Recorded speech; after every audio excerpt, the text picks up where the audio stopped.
அடடா! நம்ம எப்பயுமே என்ன சமைக்கிறது, மத்தியானம் லஞ்சுக்கு என்ன குடுக்கறது அப்படின்னு சொல்லிட்டு நெறைய குழப்பங்கள் இருக்கும். அந்த நேரத்தில நம்ம வீட்ல கருவேப்பிலை இருந்துச்சுன்னா, ரொம்ப ஸ்ட்ரென்த்தாவும், ரொம்ப ஈஸியாவும் செய்ற கருவேப்பிலை சாதமும், கத்திரிக்காய், உருளைக்கிழங்கு போட்டு சுவையான பொரியலும் செய்ய போறேங்க. அதுக்கு தேவையான பொருட்கள் என்னன்னு பார்த்தீங்கன்னா, 1 கப் அளவுக்கு கருவேப்பிலை, 1 பெரிய வெங்காயம், 1 வரமிளகா, 1 துண்டு இஞ்சி, 4 பல்லு பூண்ட வச்சு தட்டி வச்சுக்கோங்க. தாளிக்க தேவையான பொருட்கள் நிலக்கடலை கொஞ்சம் தாராளமா சேர்த்துக்கோங்க. முந்திரி, கடுகு, உளுந்தம்பருப்பு எல்லாம் சேர்த்துக்கோங்க. கருவேப்பிலைய நல்லா அலசிட்டு மிக்ஸி ஜாரில் போட்டு நல்லா ஃபைன் பேஸ்ட்டாக அரைச்சிக்கோங்க. அதுக்கு முன்னாடி எங்கள் சேனலை இப்போ தான் நீங்கள் முதல் முறையாக பார்க்குற மாதிரி இருந்துச்சுன்னா ஒரு லைக்கும் ஒரு சப்ஸ்கிரைபும் கொடுங்க. வாங்க இப்போ கருவேப்பிலை சாதம் செய்ய போயிடலாம். அதுக்கு அடுப்பில் ஒரு கடாயை வச்சுக்கோங்க. கடாய் நல்லா சூடானோன்னே அதில் 1 டீஸ்பூன் அளவுக்கு கடலெண்ணெயும் 1 டீஸ்பூன் அளவுக்கு நெய்யும் சேர்த்திருக்கேங்க. நீங்கள் உங்களுக்கு வேணும்னா நெய்யே ஃபுல்லாக சேர்த்திக்கலாம். அந்த நெய்யும் கடலெண்ணெயும் நல்லா கரைஞ்சதுக்கப்புறம் அதில் கடுகு, உளுந்தம்பருப்பு, தாளிக்க எடுத்து வச்ச எல்லா பொருளும் சேர்த்துக்கலாங்க. கூட கொஞ்சமாக சீரகமும் சேர்த்திக்கலாங்க. சேர்த்தி நல்லா பொன்னிறமாக வறுத்துக்கோங்க. நான் எடுத்து வச்ச நிலக்கடலை பச்சை நிலக்கடலையா இருக்கிறனால நல்லா முருகலா வர அளவுக்கு நல்லா இந்த எண்ணெயிலேயே நல்லா வறுத்து எடுத்துக்கோங்க.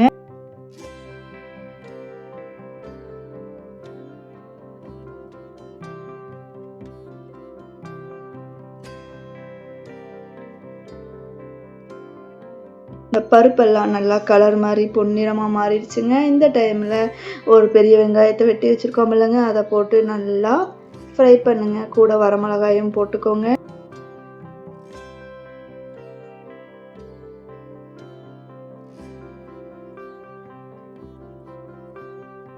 வெங்காயம் நல்லா வணங்கினது கடைசியில் அதில் இஞ்சி பூண்டு தட்டி வச்சுருக்கோம் இல்லைங்க, அதையும் போட்டு நல்லா வணக்கி விட்ருங்க. இஞ்சி பூண்டு தட்டி போட்டிங்கன்னா தான் உங்களுக்கு டேஸ்ட்டு நல்லாயிருக்குங்க.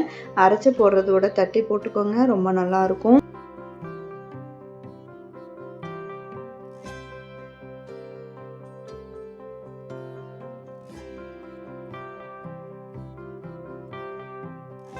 இஞ்சி பூண்டு வெங்காயம் எல்லாம் நல்லா வணங்கி வந்துருச்சுங்க. இந்த பருப்போடு சேர்ந்து நல்லா வணங்கி வந்தோடனே நம்ம இப்போ மெயின் டிஷ்ஷான கருவேப்பிலை அரைச்சி வச்சதை எடுத்து ஊற்றிக்கலாங்க. ஊற்றி நல்லா வணக்கி விட்ருங்க. கருவேப்பிலை அந்த அந்த பச்சை வாசமே இருக்கக்கூடாது, கருவேப்பிலையோட ஸ்மெல்லே இருக்கக்கூடாதுன்னா நல்லா இதில் போட்டு கிண்டிகிட்டே இருக்கணுங்க. உங்களுக்கு ஒரு தொக்கு மாதிரியான ஒரு பதம் கிடைக்கும்.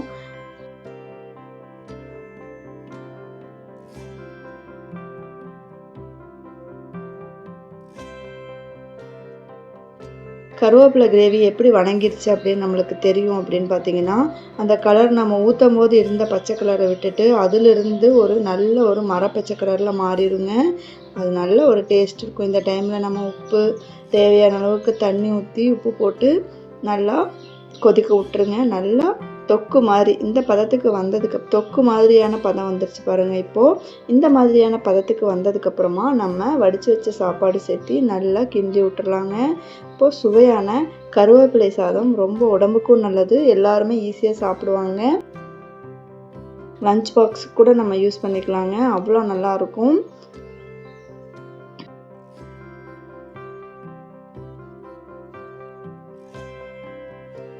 எப்பயுமே நம்ம எந்த சாப்பாடோ எது செஞ்சாலும் கூட ஒரு பொரியல் வச்சுக்கிட்டோம்னா குழந்தைகளிருந்து பெரியவங்க வரைக்கும் எல்லாத்துக்குமே ரொம்ப நல்லதுங்க.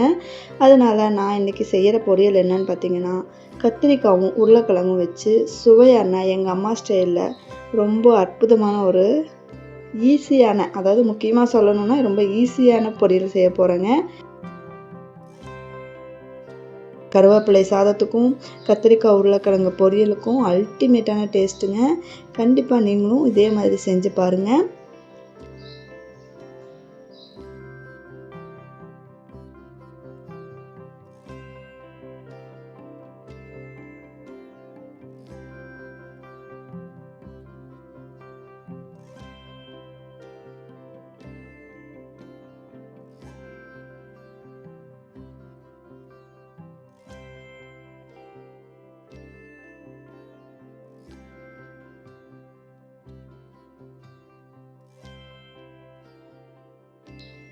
அதுக்கு தேவையான பொருட்கள் என்னன்னு பார்த்தீங்கன்னா, ஒரு 3 உருளைக்கிழங்கு எடுத்து வச்சுக்கிட்டேங்க. கத்திரிக்காய் ஒரு 5, 6 கத்திரிக்காய், இருந்த கத்திரிக்காய் எடுத்து வச்சுக்கிட்டோங்க. எடுத்து வச்சு எல்லாமே நல்லா நீள வாக்குல இருக்கிற மாரி கட் பண்ணி எடுத்து வச்சுக்கலாங்க.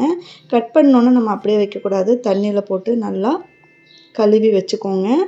அதுக்கப்புறமா என்ன பண்ணணும் அப்படின்னு பார்த்தீங்கன்னா, ஒரு பெரிய வெங்காயத்தை வெட்டி வச்சுக்கோங்க. ஒரு தக்காளி வெட்டி வச்சுக்கோங்க. கருவேப்பிலை, கடுகு, உளுந்தம்பருப்பு எடுத்து வச்சுக்கோங்க. அடுப்பில் ஒரு கடாயை வச்சுட்டு 1 டீஸ்பூன் அளவுக்கு கடலெண்ணெய் சேர்த்துக்கோங்க. கடுகு, உளுந்தம்பருப்பு, கருவேப்பிலை எல்லாம் சேர்த்துக்கோங்க. உங்களுக்கு வேணும்னா நீங்கள் பச்சை மிளகா சேர்த்துக்கலாம். நாங்கள் எங்கள் வீட்டில் அவ்வளோக்கு காரம் பொடியில் கொண்டு வந்துடுவோங்க. மிளகா போட்டோம்னா சாப்பிட மாட்டாங்க. அதனால் சாம்பார் தூள் கொஞ்சமாக போட்டு மேட்ச் பண்ணிக்குவாங்க. நீங்கள் வேணும்னாலும் நீங்கள் வரமிளகாயோ இல்லை பச்சை மிளகாய் எது வேணாலும் சேர்த்துக்கலாங்க. வெங்காயம் நல்லா வணங்குது கடைசியில் அது கூட வந்து தக்காளியும் போட்டு நல்லா வணக்கி விட்டுட்டு தேவையான அளவுக்கு உப்பு போட்டு நல்லா வணக்கி விட்ருங்க. அந்த மாதிரி நல்லா வணங்குனது கடைசியில் ஒரு டைம் வந்து கத்திரிக்காய் உருளைக்கிழங்கோட நம்ம போட்டு வச்சுருந்த தண்ணியை கழுவி ஊற்றிட்டு திருப்பி ஒரு டைம் தண்ணி பிடிச்சி அதை நல்லா கழுவிட்டு அந்த கத்திரிக்காயும் உருளைக்கிழங்கையும் எடுத்து போட்டிங்கன்னா நல்ல ஒரு இந்த கருப்படிக்காதுங்க. சாப்பிட்றதுக்கும் அந்த பச்சை வாசம் ஸ்மெல்லு வராது. 2 டைம் கழுவும் போது இப்படி கழுவுனிங்கன்னா நல்லாயிருக்கும்.